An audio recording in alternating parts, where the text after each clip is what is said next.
I have a confession to make. As a young person working in politics, I don't subscribe to a single newspaper. I'm not really sure how to turn on my television, and I don't have the New York Times app on my phone. Now, before you accuse me of spending my time trying to keep up with the Kardashians, let me explain myself. I do read the news, a lot. It's just curated by my Twitter feed and not by the editor of a major newspaper. I'd like to think of myself as being informed, engaged, and like many millennials, I believe that my voice and my opinions can make a difference.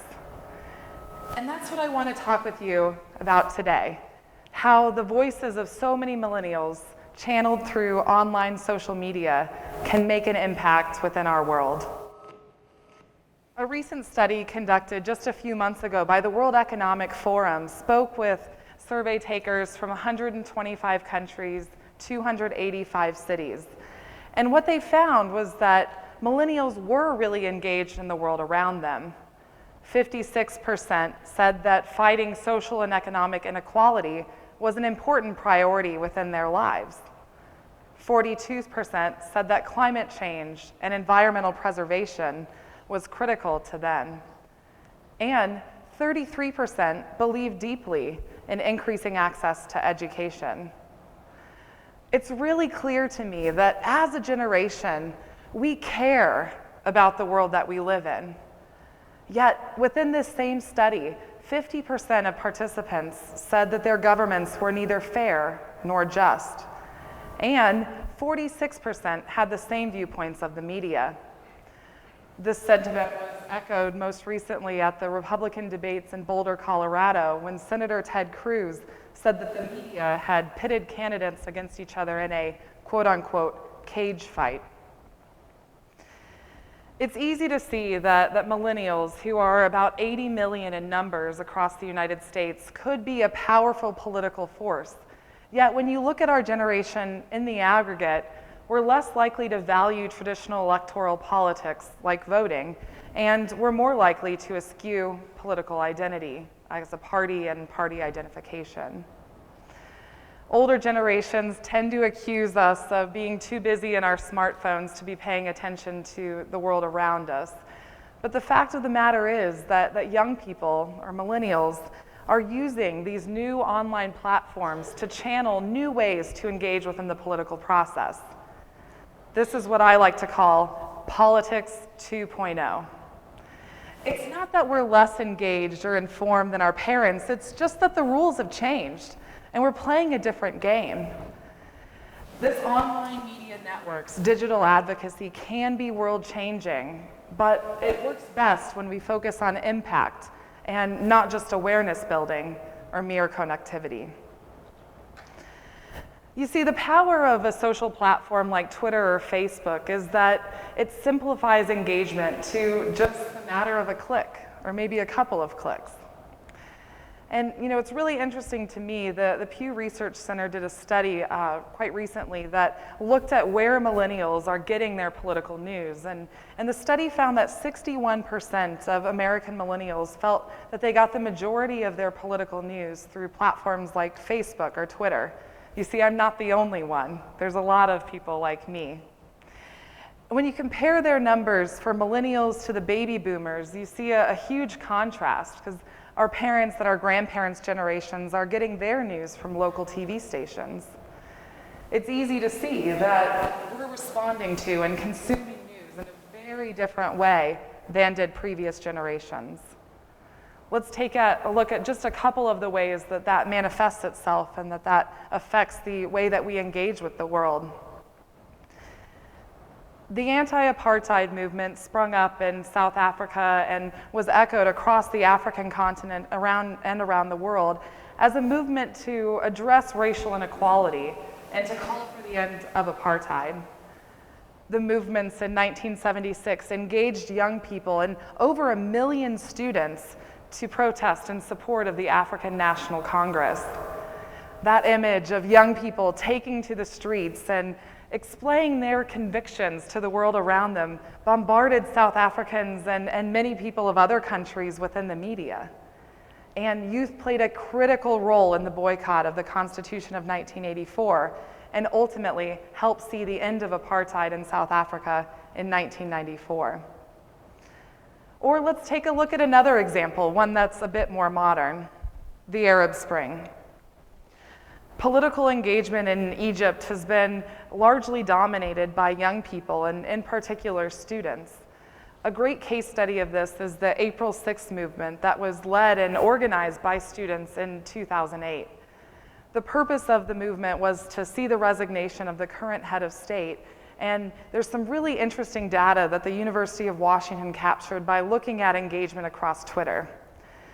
What the University of Washington researchers found was that tweets had increased from about 2,300 a day to 230,000 a day in the week before the head of state stepped down. That's massive and really shows the power that social media and that young people can have when they use their voice collectively for social change. And at its force, this is really what Politics 2.0 is all about. It's about how your voice, my voice, can make a difference in the world around us. Now, I'm not so naive as to think that one tweet using the hashtag Black Lives Matter is quite the same as crossing the bridge in Selma. But here's the important thing. They're part of the same story.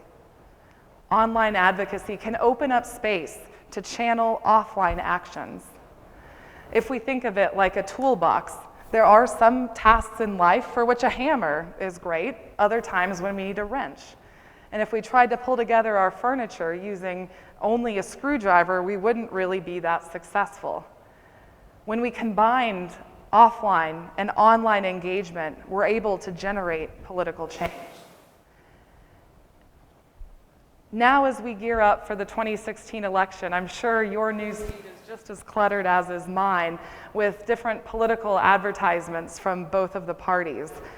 I really love this example from social media of Hillary Clinton and Jeb Bush sparring over student debt and educational issues. And what's really interesting about this to me is that no longer do we have to rely on the editor of a newspaper to channel ideas to us. We can communicate directly with politicians through online forums like Facebook, Twitter, YouTube, and so many others. We're able to communicate directly with them. Now I recognize that not everyone will agree with me. Some people say that Facebook politicking, quote unquote, will never have the same impacts as true engagement like voting. But the data tells a really different story. Researchers at Tufts University found that 23 million young people reported voting in the 2012 election. That's 50% of the youth population across our country, and most significantly, a 1% increase from 2008. So all of that conversation that we have online is translating into real offline forums, like the polling booth. And that had a very tangible impact on politics. You can see that 80 electoral votes were decided based on the way that young people cast their ballots. That includes key states like Ohio and Pennsylvania. Second, some people arguing that liking a picture on Facebook just isn't quite the same as putting yourself in a situation of sacrifice, like attending a protest or a rally. We've all seen examples of those videos on Facebook that are designed to elicit a political response, and they don't always work, I'll admit that. Malcolm Gladwell so poignantly argues that the revolution will not be tweeted. And the basis of his argument is that that loose tie framing of Facebook or Twitter is never going to be enough to elicit high-risk activities like participating in a demonstration or a sit-in. And you know what? He's right. I get it. However, we don't always need those high-risk activities. Can we use social media to elicit real change? Can we funnel the voices of millions of young people to call on decision makers to change their minds? I sure think so. But the thing about Politics 2.0, about our online engagement, is that it works best when we're able to be intentional. It works best when we're able to move past just a hashtag to a real campaign by which we can gather under one banner. And that's the reality of social media, is that it's often more than just a hashtag. Typically, that's just the banner under which we gather.